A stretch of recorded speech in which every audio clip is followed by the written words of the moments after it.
My mom thought it would be funny to plan her own funeral without telling me. "He doesn't deserve to be there," she said. I didn't go. Months later, she showed up at my door. 67 missed calls. Betty, 27F, and I, 30M, got engaged in January after dating for a few years. We planned to marry next year once we had saved enough for the wedding. Shortly after our engagement, we moved in together at the end of January. In May, Betty was a bridesmaid at her friend's wedding, but I couldn't attend due to work and the fact that it was a 5-day trip. She had a great time reconnecting with old friends, but after returning, she became distant and withdrawn. I was relieved when she scheduled a therapy appointment since she hadn't opened up to me about what was bothering her. After about 5 or 6 sessions, she finally sat me down one Saturday morning for a serious conversation. Betty grew up in a very conservative household, where she had to suppress certain feelings. Even after moving out for college, there were aspects of herself she denied and refused to accept. At the wedding, she met the wife of one of her college friends, and spending time with them over several days triggered emotions she had long repressed. She realized she was attracted to both women and men and came to terms with being bisexual. I reassured her that I was happy she felt safe enough to share this with me and that it didn't change how I felt about her. It was an emotional moment for both of us. Then she asked how I felt about her exploring her sexuality now that she had acknowledged it. I suggested we could explore it together, maybe by having a threesome with another woman so she could have that experience. However, she said she wanted a one-on-one experience with a woman, without me involved. That, to me, felt more like an affair, and I told her I wasn't comfortable with it. I asked if she wanted to call off the wedding or take a break to figure things out. She was adamant that she didn't want that. She still loved me deeply and wanted to get married. But at the same time, she felt she needed to explore these feelings before we fully committed to each other. I asked her if she had done anything inappropriate at the wedding and cheated on me. I asked if she had someone in mind or had been talking to someone since she came back. She admitted to dancing with a girl at the reception and they kissed at the end of the night, but nothing else happened. But she denied talking to anyone or pre-planning anything. She knows this was a lot to throw on my plate all at once and she didn't expect an answer right away. She just asked that I keep an open mind and keep talking about it. I couldn't promise anything, but I agreed to do some research and talk to a workmate that has an open marriage to see how they cope. I did warn her if I found out she lied or was doing anything behind my back there would be no second chances and I would leave. My coworker has been incredibly supportive and open about their own relationship, which has helped me navigate my own situation. My brother introduced me to a support group that has really helped me process the changes in my relationship. In the meantime, I've been diving into my second book and decided to sit down with Betty on Thursday night to check in and discuss how we should move forward. I found a couples therapist for us, gave her the book I had just finished, and suggested we postpone the wedding for 6 months to reassess whether marriage was still the right path for us. I was laying everything out when she suddenly stopped me and asked if I planned on dating other people, as if it had never even crossed her mind that I might also want to explore other relationships. After that, she completely shut down, barely responding to anything I said. The most I got out of her was a quiet, "I just don't know." She has been stuck in that state for the past 24 hours, almost as if she's lost in her own thoughts. Now, I'm just bracing for the emotional fallout. I honestly thought she would be relieved that I was open to the idea of an open relationship. Additional note, my brother came out as gay when I was 16, and our parents were very supportive, so I grew up in a very different environment than Betty did. Apology, the second half of my post was written much later than the first, after a few drinks. Looking back, I realize I should have waited until this morning to post. My bad. Update. On Saturday night, her emotional fog finally lifted, but things quickly escalated. She accused me of using the idea of an open relationship to punish her, claiming I was being vindictive by dating other women. She insisted that all she wanted was some understanding while she explored her feelings. I told her that she had shown little to no remorse for cheating and instead expected me to give her an unlimited pass to do it again. I also brought up the fact that our friends had told me she specifically asked them not to tell me what really happened at the wedding, which meant I would probably never know the full truth. I pointed out how unfair it was for her to go off and sleep with other people while I waited around like a lovesick puppy, only to be expected to act grateful when she decided to come back and give me attention. From there, the conversation spiraled, and we both said some pretty hurtful things. Eventually, I laid out 3 options if she wanted to move forward with our relationship. Monogamy, we postpone the wedding, go to couples therapy, and agree to no further experimenting. If we reach a stable place, we move forward with marriage, but only with a prenup to protect me in case she changes her mind or cheats again. Open relationship, we both have the freedom to date other people, giving her the space to explore her sexuality. After a year or so, we can reassess whether marriage is still something we want if we're still together. Full separation, she moves out, and we both live our lives independently. If, at some point, she decides she truly wants monogamy with me and I haven't moved on, we can revisit the idea of being together. But it would be a fresh start, not just picking up where we left off. She said she needed space to think and decided to stay with friends for a few days. Before she left, I told her that if she accidentally cheated while she was gone, she shouldn't bother coming back, except to pick up the rest of her things. This morning, I got a text from her saying, "I'm so sorry." I replied asking what she meant, but she didn't respond, and when I called, it went straight to voicemail. I'm not going to reach out again. I'll let her contact me when she's ready. Update. On Wednesday, Betty attended her scheduled therapy session and discussed what had happened between us. I don't know exactly what was said, but on her way to her friend's house, she called me to apologize for some of the things she had said and expressed a desire to come home and talk things through. I told her to take the night to think about what she really wanted, and we could meet on Thursday to discuss everything. When we met at the house for dinner on Thursday, we both apologized for letting things get heated and saying things that were unfair. After reflecting on her therapist's advice and multiple conversations with her best friend over the past few days, she decided against exploring her bisexual feelings. The idea of a truly open relationship, where I would also be free to see other people, made her extremely uncomfortable, and she realized that getting married was more important to her than following that curiosity.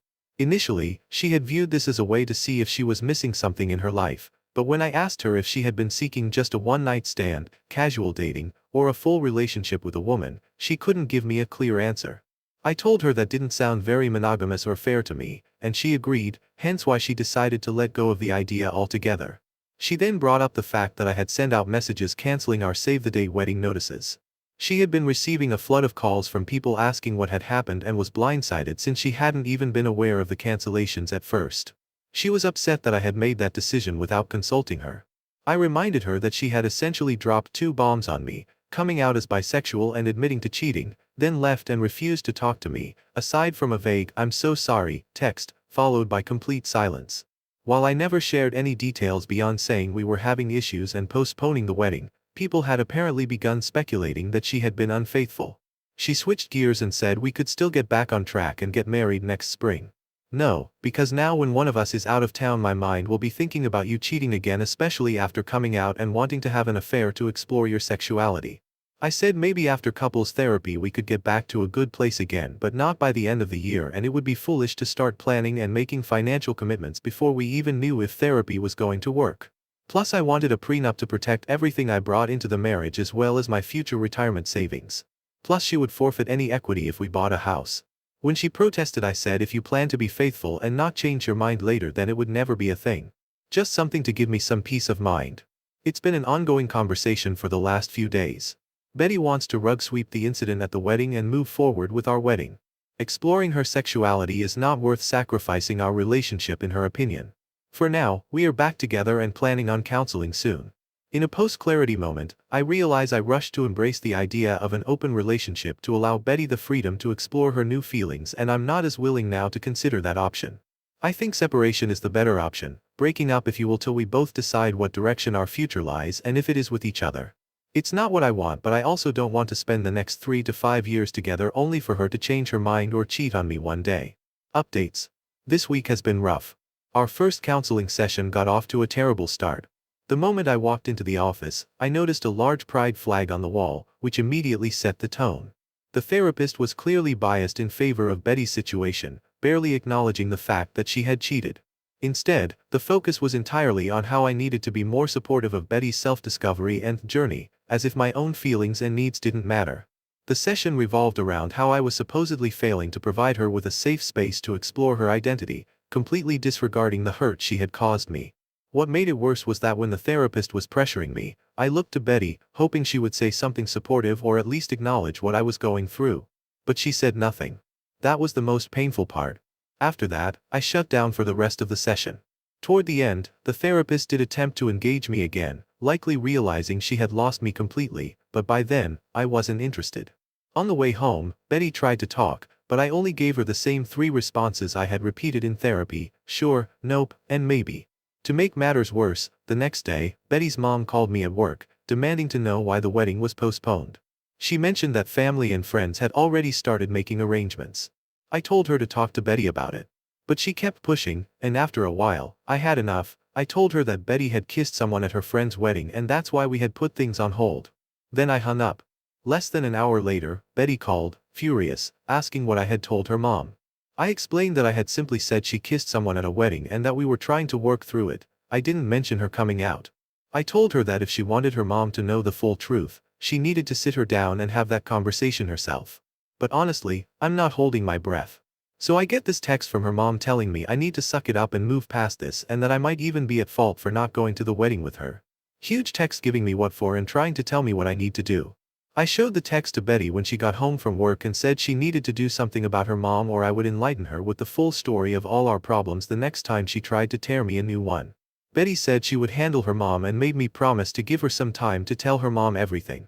Also this week Betty has gotten very protective of her phone. Yeah, major red flag. I went to charge my phone and unplugged hers to plug mine in and she almost flew across the room to practically snatch her phone out of my hand.